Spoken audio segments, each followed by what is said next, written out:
Saya akan kembali mereview sebuah buku darinya Tan Malaka, yaitu Madilog, bab 7 tentang pandangan Madilog. Bab ini merupakan inti dari keseluruhan buku Madilog karena secara langsung menjelaskan cara berpikir Madilog, akronim, dan materialisme, dialektika, dan logika. Tan Malaka merumuskan pandangan Madilog sebagai upaya membebaskan cara berpikir bangsa Indonesia dari belenggu mistis, tahayul, dan cara berpikir podal menuju cara berpikir ilmiah, kritis, dan modern. Bab 7 ini Tan Malaka menggunakan bab ini untuk satu, menjelaskan bagaimana Madilog bekerja sebagai mode berpikir. Yang kedua, menunjukkan pentingnya berpikir ilmiah bagi bangsa Indonesia. Yang ketiga, mengkritik cara berpikir tradisional dan menggantikannya dengan materialisme dialektis logis. Yang keempat, menekankan hubungan antara cara berpikir dari kemajuan sosial, politik, ekonomi, dan suatu bangsa. Pokok-pokok pikiran dalam bab 7 ini perlu pergantian cara berpikir. Tan Malaka memiliki bahwa masyarakat Indonesia kala itu masih banyak terjebak dalam cara berpikir mistis, domestis, dan podal. Ia menganggap ini sebagai hambatan terbesar dalam mencapai kemajuan. Oleh karena itu, dibutuhkan revolusi dalam cara berpikir, yaitu menggantikannya dengan cara berpikir yang berdasarkan logika ilmiah dan materialisme.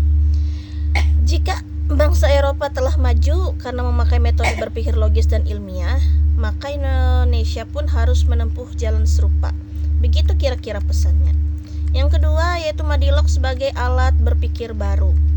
Madilog merupakan metode yang menggabungkan 3 unsur. Materialisme, yaitu keyakinan bahwa segala sesuatu yang ada sumber dari materi, bukan dari kekuatan gaib. Dialektika, metode berpikir yang mengakui bahwa segala hal berada dalam perubahan dan bertentangan dinamis. Yang ketiga, logika, ilmu tentang berpikir benar dan sistematis. Dengan Madilog, seseorang akan memiliki kerangka berpikir yang rasional, sistematis, dan realistis dalam menghadapi persoalan hidup, bukan sekadar menyerahkan nasib kepada takdir atau kekuatan supranatural.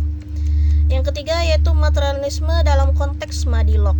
Tan Malaka tidak mengartikan materialisme sebagai sifat serakah terhadap benda, melainkan sebagai pandangan bahwa realistis bersifat material, bukan spiritual atau mistis. Ia menentang cara berpikir yang percaya pada roh, arwah, dan takdir yang tidak bisa diuji secara ilmiah. Dalam konteks ini, materialisme Madilog bersifat ilmiah, menolak penjelasan metafisik dan menggantinya dengan penjelasan rasional dan empiris. Yang keempat, dialektika sebagai metode dinamis. Dialektika menurut Tan Malaka adalah cara berpikir yang menerima kontradiksi sebagai bagian dari proses perubahan.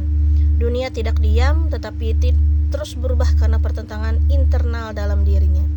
Sebagai contoh, Tan Malaka melihat bagaimana masyarakat kolonial penuh kontradiksi antara kaum penjajah dan rakyat tertindas. Dan melakukan dialektika, kontradiksi ini bisa menghasilkan perubahan sosial revolusioner. Yang kelima, yaitu logika sebagai dasar berpikir. Logika adalah alat untuk menganalisis dan menyusun argumen secara benar. Dan dalam Madilog, logika sangat penting agar berpikir tidak melantur dan irasional. Tan Malaka membedakan antara satu, logika formal, yaitu yang digunakan dalam matematika dan filsafat barat klasik, dan yang kedua, logika ilmiah yang berkembang dalam ilmu pengetahuan modern. Tan Malaka ingin memperkenalkan logika ini ke dalam pendidikan dan kehidupan sehari-hari rakyat Indonesia. Yang keenam, pandangan terhadap ilmu pengetahuan. Tan Malaka sangat menghargai ilmu pengetahuan. Menurut ilmu lahir dari metode berpikir Madilog, dan bangsa Indonesia tidak bisa maju tanpa ilmu. Ia menyindir sistem pendidikan kolonial yang masih memelihara cara berpikir mistis dan tidak mendorong kemajuan berpikir logis. Yang ketujuh, yaitu pandangan Madilog dan perjuangan sosial.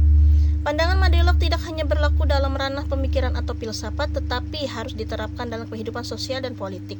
Dengan berpikir Madilog, rakyat akan mampu melihat realitas sosial secara objektif, mengkritik sistem yang menindas, membangun sistem baru yang lebih adil berdasarkan ilmu.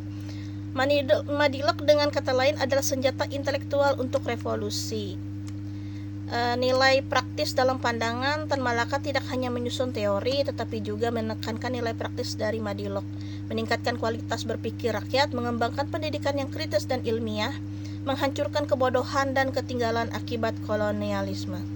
Kesimpulan saya adalah tentang buku Madilog bab 7 ini adalah kulminasi dari seluruh gagasan Tan Malaka. Ia memformulasikan Madilog sebagai sintetis dari 3 metode berpikir untuk membentuk satu kerangka untuk menganalisis kenyataan, membebaskan pikiran dan membelenggu fisik mistis dan membangun masyarakat ilmiah dan adil. Terima kasih.